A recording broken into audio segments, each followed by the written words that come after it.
Hello everyone. Today we will start with the Maharashtra Board 12th Standard Poem 2.1 Song of the Open Road. Open road आपके दिमाग में आएगा खुला रास्ता. But here poet metaphorically means to say that open road मतलब journey of life. जिंदगी के सफर के लिए निकल पड़े हैं poet. But why the word song has been used? Song एक purpose के साथ यूज किया गया है. That because whenever he's traveling on that open road, he is enjoying himself. बहुत ही enjoy कर रहे हैं. कोई टेंशन नहीं है, कोई स्ट्रेस नहीं है. Plus, the poem here indicates freedom. Now let's talk about the poet. Poet है Walt Whitman. He was an American poet, essayist and also journalist. उनको फादर ऑफ फ्री वर्स भी बोला जाता था. नाउ फ्री वर्स का मतलब है there are no rhyming words used. And because of this poet जो है एकदम फ्रीली अपनी फीलिंग्स को एक्सप्रेस कर रहे हैं. He grew up in Huntington in a family with difficult economic status. That means उनकी financial condition भी इतनी अच्छी नहीं थी. Whitman died at the age of 72. उनकी poem O captain my captain बहुत ही पॉपुलर वर्क है उनके. एंड ये पोएम भी उनके लीव्स ऑफ ग्रास के उसमें से ही ली गई है. Now let's start with the poem. Stanza number 1. Afoot and light-hearted, I take to the open road. Healthy, free, the world before me, the long brown path before me, leading wherever I choose. Now, stanza number 1 says that the speaker has begun his journey. मतलब poet ने अपना जिंदगी का सफर शुरू कर दिया है. कैसे? Let's see. Afoot and light-hearted. Afoot मतलब going on foot, पैदल जाना. कोई व्हीकल लेकर नहीं जा रहा है पोएट. एंड लाइट हार्टेड मतलब एकदम stress free, care free, no worries. I take मतलब he is begin to the journey to the open road. अभी अपन ने ओपन रोड का मीनिंग समझा था. Open road means journey of life. मतलब पोएट जो है वो जिंदगी के सफर के लिए निकल पड़े हैं. How is feeling? हेल्दी, एकदम फिजिकली हेल्दी फील कर रहे हैं.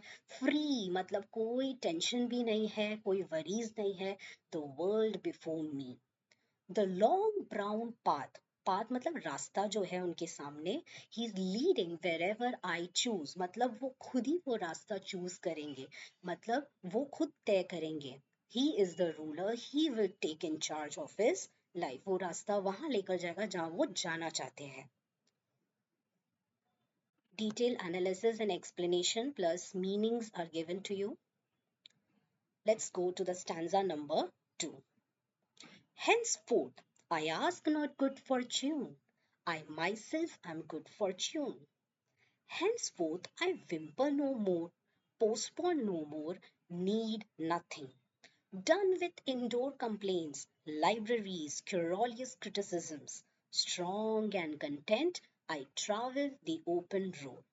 Now in stanza number 2 speaker अपने थॉट्स को कंटिन्यू कर रहे हैं.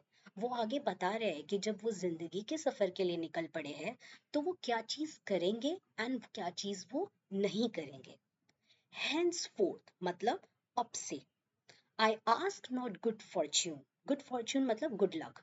मुझे ना गुड लक की जरूरत नहीं है. I myself am good fortune मतलब मैं अपना लक खुद बनाऊंगा. जैसे होता है ना, वेन आपको कोई बेस्ट ऑफ लक विश करता है, ऑल द बेस्ट विशेस करता है for your exam.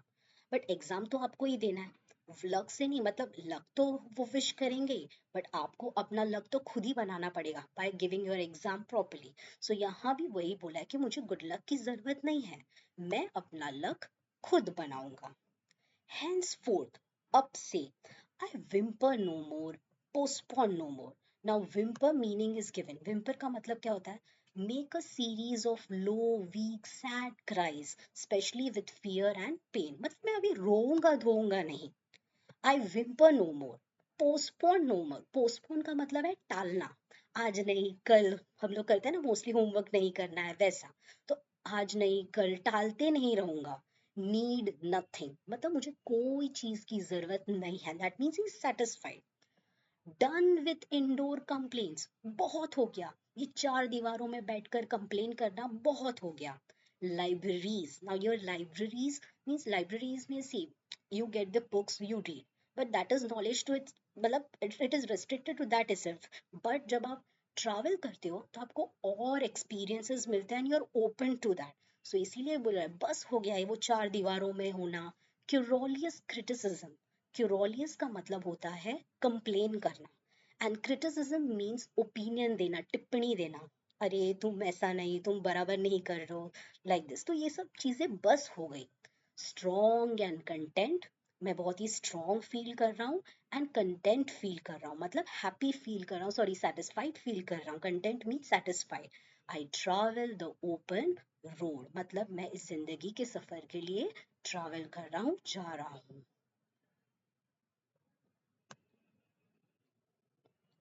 Stanza number 3. The poet makes reference to the earth and stars. Earth and stars के बारे में बोलकर यहाँ कुछ बोलना चाह रहे हैं. Let's see.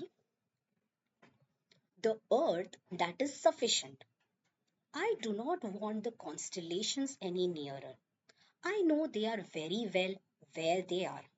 I know they suffice for those who belong to them. Now over your earth, मतलब whatever the poet has, वो sufficient है, मतलब उनके पास वो काफी है. I do not want the constellations nearer. Now constellations actually तो it remains refers to stars, but यहाँ इस poem में constellations का मतलब है influential people, जिससे हम देखकर इंस्पायर होते हैं, हम मोटिवेट होते हैं, जैसे सेलेब्स हो गए, बराबर, मोटिवेशनल स्पीकर्स हो गए, जिनकी तरह हम बनना चाह रहे हैं, वो हम उनको फॉलो करते हैं, यार मुझे भी उनकी तरह बनना है वैसा। तो poet is saying I do not want the constellations any nearer. Now, I know they are very well where they are. Poet is saying कि वो लोग जहाँ है वो बराबर है, वो डिजर्व करते हैं, वो जिस जगह पर है अपनी जगह पर वो बराबर है. I know they suffice for those who belong to them. मतलब the poet is saying कि वो जहाँ है वो बराबर है. अगर मुझे कोई चीज की जरूरत पड़ेगी तो I will work hard and मैं अपना लक एंड मेहनत करके वो चीज कमाऊंगा. That means the poet is saying कि आजकल क्या होता है ना कि इन्फ्लुएंशियल जो है ना वो इन्फ्लुएंस आप रहो, बट वो it it usually fades with time. अगर आपको डिफरेंस क्रिएट करना ही है तो आपको you need to inspire others by showing your potential. तो इससे क्या होगा, आप सेल्फ रिलायंट बनोगे एंड टाइम के being you will also grow.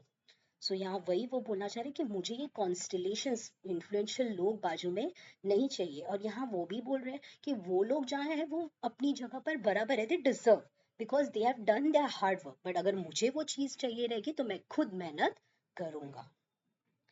Next stanza number 4.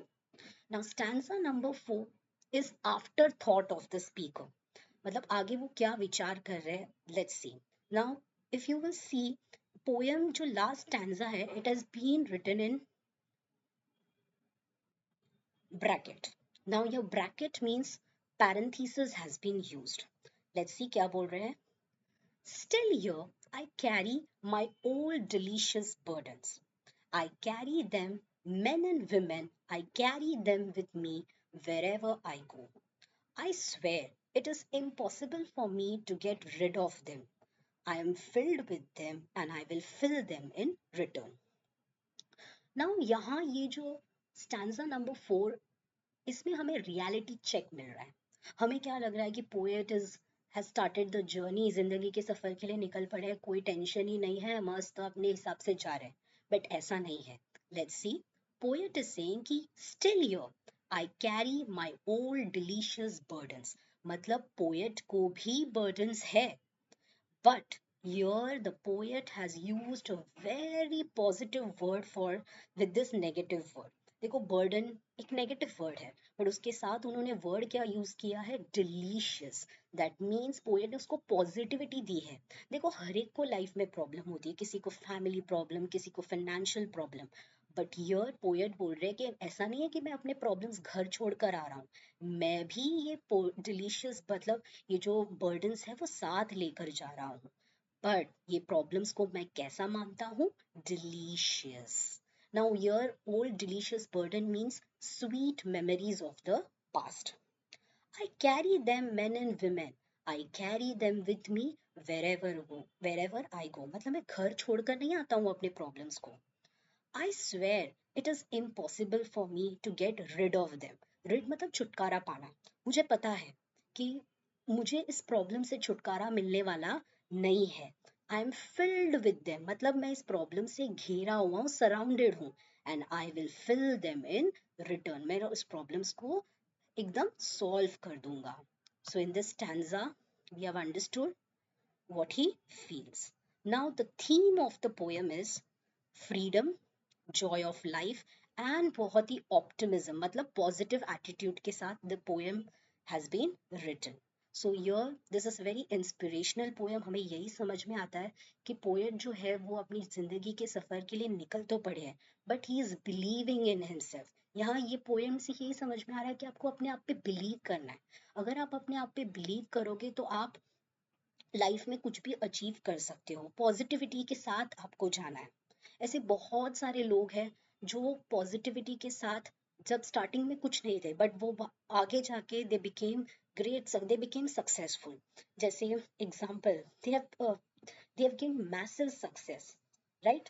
सो यहाँ बाय ओवरकमिंग न्यूमरस फेलियर्स. जैसे अगर मैं एग्जाम्पल दूँ, Oprah Winfrey, then Steve Jobs, right. Steve Jobs के तो आप सबको पता है, वॉट एवर ये जो प्रोडक्ट्स आप यूज कर रहे हो, एप्पल, फेमस एप्पल, बराबर, एप्पल के आईफोन्स वगैरह जो भी है यू यूजिंग, ये सब आज हम यूज कर पा रहे हैं. एंड ये टेक्नोलॉजी जो है ये किसने डेवलप की थी? Steve job. He started apple in a garage, right. And from कुछ नहीं से वो कहाँ पहुंच गए, कंपनी क्रिएट कर दी, राइट. तो ऐसे बहुत सारे हमारे इंडिया में भी we can find out the great examples like APJ Abdul Kalam, right. So यहाँ हम देख सकते हैं कि अगर हम अपने आप पर बिलीव करेंगे तो हम बहुत कुछ बन सकते हैं.